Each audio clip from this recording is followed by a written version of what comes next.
Hi అండి, welcome to రిద్వితా మేకల. బయట వర్షం పడుతుంది, వాతావరణం అయితే చల్లగా ఉంది. ఈ వర్షానికి స్పెషల్ ఏంటో చూడండి. వేడి వేడి అన్నం,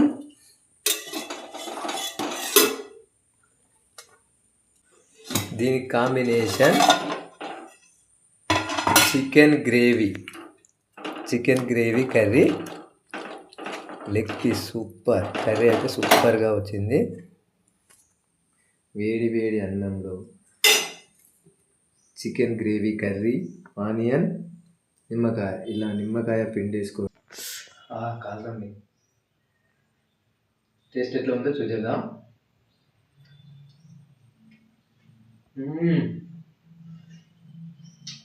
సూపర్, నిమ్మకాయ పిండేసుకొని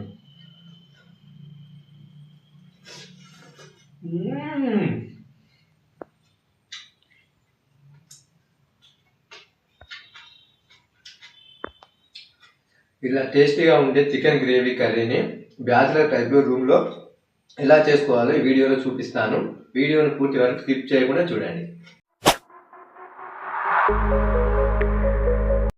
ముందుగా చికెన్ కర్రీలోకి గ్రేవీ మసాలాను తయారు చేసుకుందాం. ఇందుకు కావలసినవి ధనియాలు, జీడిపప్పు, కొబ్బరి ముక్క, 4-5 ఎండుమిర్చి మరియు లవంగాలు, చెక్క, ఇలాచి, 4-5 మిరియాలు. వీటిని మంచిగా ఫ్రై చేసుకోవాలి. వీటన్నింటితోటి చికెన్లోకి మసాలాను అయితే ప్రిపేర్ చేస్తున్నాను. ఈ మసాలా వల్ల చికెన్ టేస్ట్ అయితే సూపర్గా ఉంటుంది. ఇలా ఫ్రై చేసుకున్న తర్వాత వీటిని తీసి పక్కన పెట్టేసుకొని పేస్ట్ లాగా చేసుకోవాలి. ముందుగా బౌల్ పెట్టేసుకొని బౌల్ వేడెక్కిన తర్వాత సరిపడా ఆయిల్ వేసుకుంటున్నాను.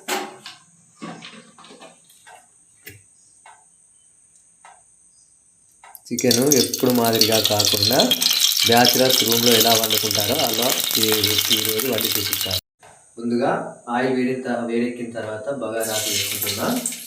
కొద్దిగా బండ పువ్వు, గ్యాస్ సిమ్లో పెట్టుకోవాలి. కట్ చేసి పెట్టుకున్న ఉల్లిగడ్డలు కొన్ని ఎక్కువగానే వేసుకోవాలి. చికెన్లోకి ఉల్లిగడ్డలు ఎక్కువ ఉంటేనే మంచిగా ఉంటుంది. తర్వాత పచ్చిమిర్చి కూడా వేసుకుంటున్నాం. 4-5 కట్ చేసుకున్న పచ్చిమిర్చి. వీటన్నింటినీ మూత పెట్టేసుకొని ఆయిల్లో మంచిగా ఫ్రై కానివ్వాలి. నేను దీనిపైకి మూతకైతే ఇలాంటిది యూజ్ చేస్తున్నా, ఎందుకంటే నేను తర్వాత పైన వాటర్ వేసి పెట్టుకుంటాను కాబట్టి మూతకి ఇదే యూజ్ చేస్తున్నాను. ఇందాక వీటన్నింటినీ ఫ్రై చేసి పెట్టుకున్నా కదా, వీటిని మిక్సీలో వేసుకొని పేస్ట్ చేసుకోవాలి.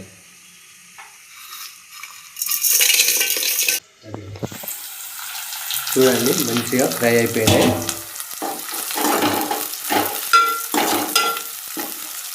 ఓకే, నెక్స్ట్ ఇందులో కొద్దిగా అల్లం వేసుకుందాం. అల్లం కొద్దిగా ఎక్కువనే వేస్తున్నా. ఈ అల్లం పేస్ట్ ఇంట్లో తయారు చేసిన పేస్ట్.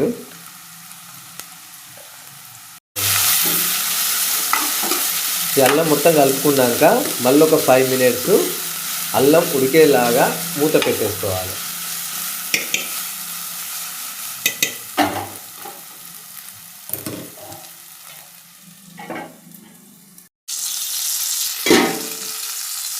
తర్వాత కొద్దిగా పసుపు,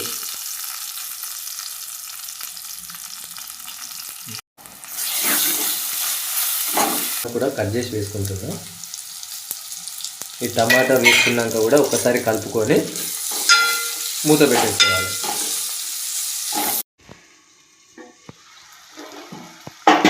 ఈ విధంగా అల్లం, పసుపు అన్నీ వేసుకున్న తర్వాత ఆయిల్లో మంచిగా ఫ్రై అయిన తర్వాత చికెన్ వేసుకోవాలి. చికెన్ వేసుకుంటాను.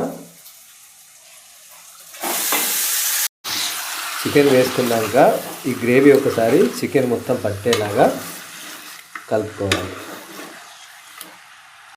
ఇట్లా మొత్తం గ్రేవీ చికెన్ మొత్తం పట్టేలాగా కలుపుకోవాలి. తర్వాత నేనైతే మూత పెట్టేసుకుంటున్నా. నేను మూత పెట్టేసుకొని దీనిపైన చికెన్ అడుగంటుకోకుండా వాటర్ వేసి పెట్టుకుంటున్నా. ఇట్లా వాటర్ వేసుకోవడం వల్ల చికెన్ అడుగంటుకోదు, అది కాకుండా స్టీమ్ తోటే కుక్ అవుతుంది. 10 నిమిషాల తర్వాత చూడండి ఇట్లా వాటర్ పెట్టుకోవడం వల్ల ఈ వాటరు మళ్ళీ ఇందులోనే పడతాయి కాబట్టి అడగంటుకోదు. ఒకసారి కలుపుకుందాం. తర్వాత చికెన్కి సరిపడా కారం వేసుకుంటున్నా.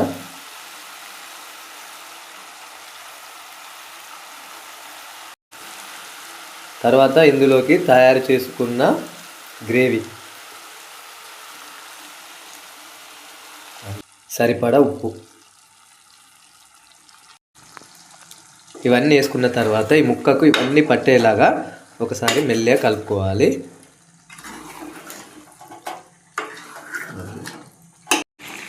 ఈ గ్రేవీ మొత్తం మసాలా మొత్తం చికెన్కి పట్టేలాగా కలుపుకోవాలి. చూడండి ఉడకక ముందే ఎంత సూపర్గా కనబడుతుందో, స్మెల్ అయితే సూపర్గా వస్తుంది.